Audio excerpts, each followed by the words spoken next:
ये देखिए राहुल के कार्यक्रम से पहले क्या हुआ। जबरदस्त तरीके से क्या बीजेपी इस कदर कार्यक्रम को लेकर डर गई है। पोस्टर छापे गए, ना सिर्फ छापे गए बल्कि चौराहों पर टांग दिए गए और इसमें लिखा गया कि भाई झारखंड क्यों नहीं जा रहे राहुल गांधी। और इन्हीं पोस्टरों का हश्र यूथ कांग्रेस ने किया। क्या देखिए, पोस्टर फाड़ दिए। अब इन पोस्टर को लेकर क्या बीजेपी का डर इन पोस्टरों में दिखाई दे रहा है। आप कहेंगे कैसे और क्यों। भाई झारखंड को लेकर जो कुछ चल रहा है वो सब देख रहे हैं और झारखंड को लेकर राहुल गांधी का वो बयान जो अपनी ही सरकार के खिलाफ ना सिर्फ राहुल गांधी ने खुलकर छात्रों के समर्थन का जिक्र कर दिया, बल्कि राहुल गांधी ने छोड़िए मल्लिकार्जुन खड़गे ने भी ये तक कह दिया कि सरकार किसी की भी हो, चाहे हमारी हो या फिर बीजेपी की हो, मुद्दा गंभीर है, हम छात्रों के साथ खड़े हैं। और तीसरी तरफ एनएसयूआई को भी भेज दिया, जाओ झारखंड में उन युवाओं से बातचीत करिए, उनकी समस्या का समाधान करिए। और अपनी ही सरकार होते हुए हेमंत सोरेन को ज्ञापन दे दिया। लेकिन हुआ क्या, प्रयागराज की सड़कों पर पोस्टर लगे तो पता चल गया कि छात्रों की गूंज कार्यक्रम को लेकर कहीं ना कहीं बेचैन जरूर दिखाई दे रही है बीजेपी। तभी तो यहां पर सड़कों पर इस तरह से पोस्टर लगा दिए गए। और अब इन पोस्टर्स को लेकर जब यूथ कांग्रेस ने इन पोस्टर्स को फाड़ा, उसके बकायदा बात जो है सोशल मीडिया पर तमाम तरह का जो है इस वक्त एक अभियान कह सकते हैं कि भैया ये पोस्टर ऐसे मत लगाओ रात के अंधेरे में, सुबह के वक्त लगाओ ताकि पता तो चल पाए कि ये पोस्टर लगा कौन रहा है। अब रात के वक्त ये पोस्टर लगाए गए, छात्रों के गूंज कार्यक्रम से ठीक पहले लगाए गए, यानी टाइमिंग देखिए। और सवाल वही कि झारखंड क्यों नहीं जा रहे। अभी राहुल गांधी का मैं आपको बयान वो सुनाऊंगा भी कि जिसमें उन्होंने झारखंड के छात्रों का खुलकर समर्थन किया था। लेकिन यहां पर अब गौर करिएगा, ये जो कार्यक्रम हो रहा है वो प्रयागराज में हो रहा है। इससे पहले कोटा में हुआ, कोटा में सबसे पहला कार्यक्रम हुआ और उससे बाद जो है देहरादून में कार्यक्रम हुआ। ये तीसरा कार्यक्रम है प्रयागराज में। अब समझने की कोशिश करिए कि हो क्या रहा है। कोटा में जब कार्यक्रम हुआ था तब कोटा में क्या आरोप लगे थे। कोटा में जो अशोक गहलोत है, अशोक गहलोत ने आरोप लगाया था कि जो कोटा से संसदीय क्षेत्र जिनका है स्पीकर ओम बिरला, उनके ऑफिस से फोन गए। क्या फोन गए, बकायदा ये फोन गए कि जो शिक्षण संस्थान है उनको कहा गया कि राहुल गांधी के कार्यक्रम में छात्रों को मत भेजिएगा, अगर आपने भेजा तो आपके ऊपर कार्रवाई होगी। आरोप संगीन थे। कोटा में भी ठीक कार्यक्रम से पहले ऐसे बवाल हुआ था। अब आइए देहरादून। देहरादून में क्या हुआ था। देहरादून की सड़कों पर भी कुछ ऐसा ही आलम देखने को मिला था।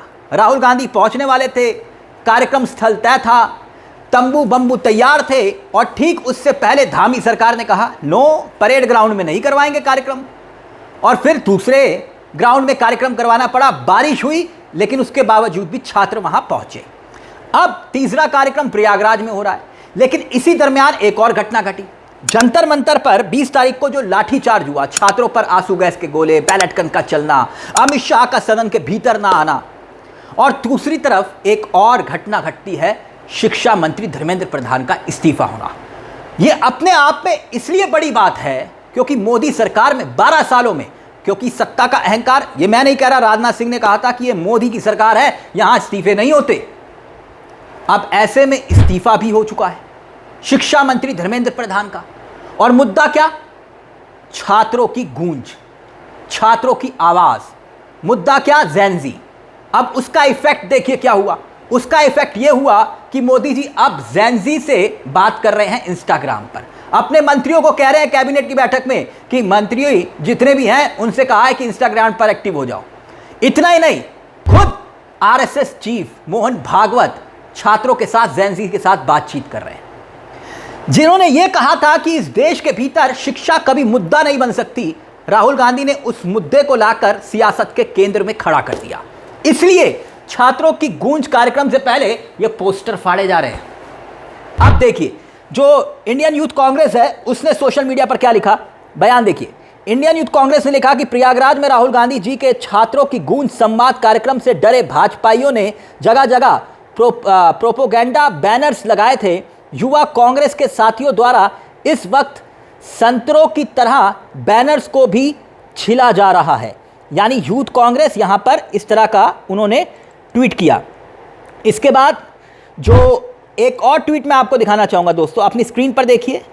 यहाँ पर एक और ट्वीट किया यूथ कांग्रेस ने, प्रिय संतरों, अगली बार ये प्रोपोगेंडा बैनर लगाने दिन में आना ताकि यूथ कांग्रेस के कार्यकर्ताओं से मुलाकात हो सके। वैसे प्रयागराज में राहुल जी की रैली से पहले ही संघियों का ये डर अच्छा है, यानी यहाँ पर कटाक्ष किया जा रहा है। और एक और यहाँ पर लिखा गया है सोशल मीडिया पर कि रात के अंधेरे में संतरों ने प्रयागराज में बैनर लगाए थे जिन्हें यूथ कांग्रेस के कार्यकर्ताओं द्वारा सह सम्मान छिल कर फेंक दिया गया। अगली बार और बेहतर इलाज किया जाएगा।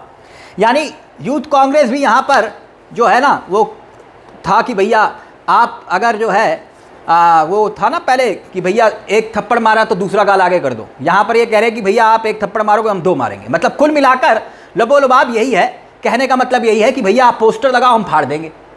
अब पोस्टर बैनर चिपकाए जा रहे हैं।